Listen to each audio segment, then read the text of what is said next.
Assalamualaikum warahmatullahi wabarakatuh. Apa kabar kalian semua?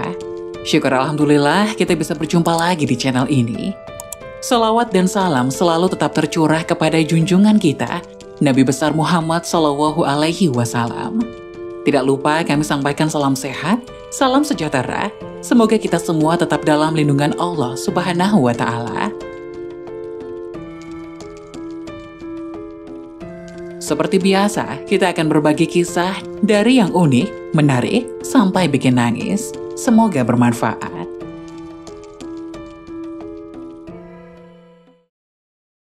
Wajib tahu, membaca surat Al-Ikhlas dalam sholat subuh ternyata tidak dianjurkan. Berikut penjelasannya. Siapa yang menyangka jika membaca surat Al-Ikhlas dalam melaksanakan sholat subuh ternyata tidak dianjurkan? Mungkin ada yang tidak menyangka jika membaca surat Al-Ikhlas ternyata tidak dianjurkan, atau bahkan baru mengetahuinya. Hal tersebut tentunya ada alasannya. Untuk mengetahui alasan mengapa membaca surat Al-Ikhlas tidak dianjurkan, ada baiknya jika Anda menyimak dan memahami artikel ini hingga akhir. Seperti diketahui bahwa salat subuh memiliki nilai ibadah yang tinggi dalam syariat Islam. Bahkan Rasulullah Shallallahu Alaihi Wasallam mendoakan langsung umatnya yang menunaikan salat subuh.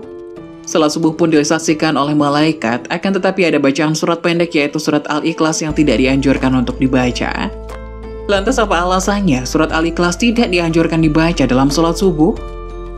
Berikut penjelasannya mengenai alasan surat Al-Ikhlas tidak dianjurkan untuk dibaca dalam salat subuh. Keutamaan menunaikan salat subuh. Salat subuh dilaksanakan jelang terbitnya fajar, waktu di mana orang-orang dalam keadaan tertidur lelap. Betapa banyak kaum muslimin yang lalai dalam mengerjakan sholat subuh, mereka lebih memilih melanjutkan tidurnya daripada bangun untuk melaksanakan sholat. Karena itu Rasulullah Shallallahu Alaihi Wasallam mengkhususkan sholat subuh yang mulia dengan keistimewaan tunggal, memiliki sifat-sifat tertentu yang tidak ada pada sholat lainnya. Betapa istimewanya sholat subuh bahkan sampai Rasulullah Shallallahu Alaihi Wasallam mendoakannya. Hal ini sebagaimana disebutkan dalam sebuah hadis. Rasulullah Shallallahu Alaihi Wasallam bersabda, "Ya Allah, berkahilah umatku selama mereka senang bangun subuh." Hadis riwayat Tirmizi, Abu Daud, Ahmad, dan Ibnu Majah. Apabila Rasulullah Shallallahu Alaihi Wasallam yang berdoa, maka tidak ada perantara secara jasadiah di antara Rasulullah Shallallahu Alaihi Wasallam dengan Allah. Dalam hadis dijelaskan bahwa orang yang melaksanakan sholat subuh berada di dalam jaminannya. Rasulullah Shallallahu Alaihi Wasallam bersabda, "Siapa yang menunaikan sholat subuh, maka ia berada dalam jaminan Allah Subhanahu wa Ta'ala."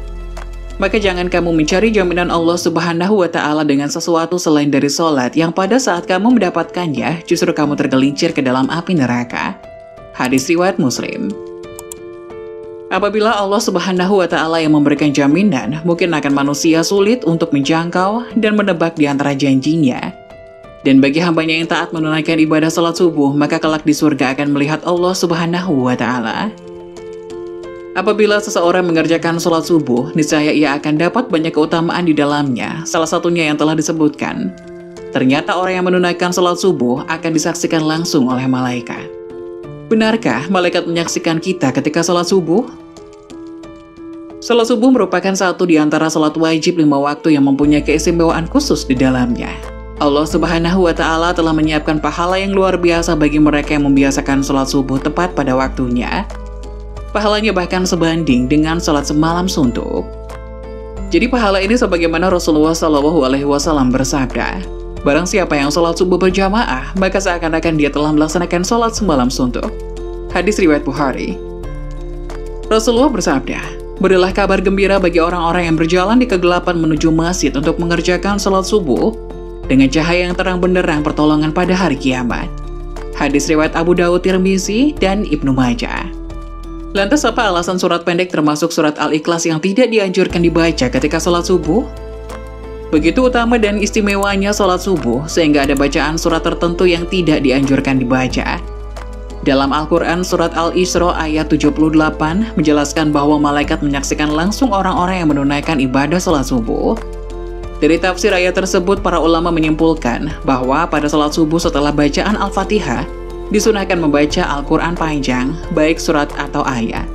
Itulah yang dimaksud dengan minus sunan al-mursalin tul al-kiro'ah, di mana tradisi nabi-nabi terdahulu yang kemudian dilanjutkan oleh Rasulullah SAW, para sahabat, tabi'in, dan as-salaf, as-sohih membaca ayat-ayat atau surat panjang ketika menjadi imam sholat subuh. Maka dari itu, seorang imam sholat subuh setelah membaca Al-Fatihah janganlah membaca surat pendek, apalagi super pendek seperti Al-Ikhlas, Al-Falaq, dan An-Nas. Ini bukan masalah sah dan tidak sahnya, melainkan masalah untung dan rugi. Mereka rasa sudah pasti sah tapi rugi karena disaksikan banyak malaikat. Maka tentu sangat disayangkan sekali jika hanya ayat pendek yang dibaca. Apabila semakin banyak huruf-huruf Al-Quran yang dibaca dalam melaksanakan sholat subuh, maka malaikat akan menambah catatan amal kebaikan kita untuk disampaikan Allah Subhanahu wa Ta'ala melalui malaikat. Rasulullah SAW juga seringkali menunjukkan contoh-contoh bacaan sholat subuh yang menandakan syarat akan makna tertentu.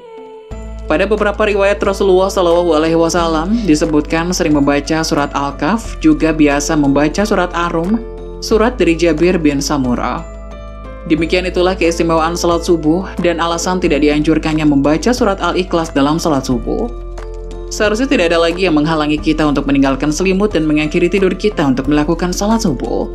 Bukankah menunaikan ibadah salat subuh ini menjadi bagian yang begitu besar dibanding dunia dan seisinya? Semoga penjelasan tadi dapat memberikan hikmah dan manfaat untuk penonton semuanya.